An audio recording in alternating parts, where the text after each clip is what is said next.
நாளிக்கிணறு அருகே உயிருக்கு போராடி கொண்டிருந்தார் ஓட்டுநர் ஒருவர்.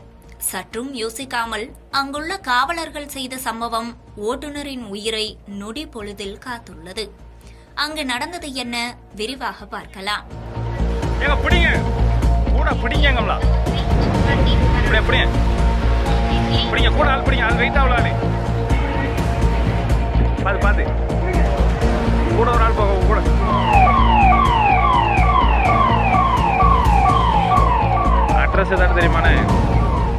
திருச்செந்தூர் சுப்பிரமணிய சுவாமி கோயிலுக்கு வருகை தரும் பக்தர்கள் எண்ணிக்கை நாளுக்கு நாள் அதிகரித்துக் கொண்டே வருகிறது.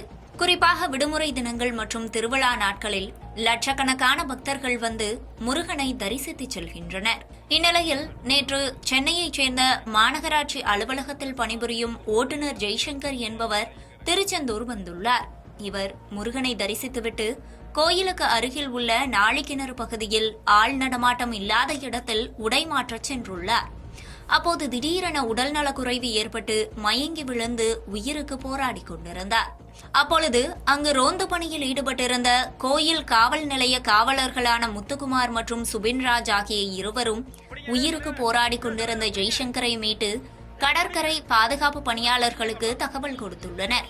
தகவல் கிடைத்த அடுத்த நொடி விரைந்து வந்த கடற்கரை பணியாளர்கள் ஜெய்சங்கருக்கு முதலுதவி சிகிச்சை அளித்துவிட்டு ஆம்புலன்ஸ் மூலம் திருச்செந்தூர் அரசு மருத்துவமனைக்கு அழைத்துச் சென்றனர்.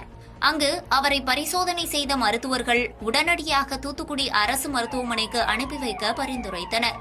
உடனடியாக அதே ஆம்புலன்ஸ் மூலம் தூத்துக்குடிக்கு விரைந்துள்ளனர். அங்கு அவருக்கு தீவிர சிகிச்சை அளிக்கப்பட்ட நிலையில் தற்போது நலமுடன் இருப்பதாக மருத்துவர்கள் கூறியுள்ளனர். சரியான நேரத்தில் அந்த நபரை கண்டு உயிரை காப்பாற்றிய காவலர்கள் மற்றும் கடற்கரை பாதுகாப்பு பணியாளர்களுக்கு பாராட்டுகள் குவிந்து வருகின்றன.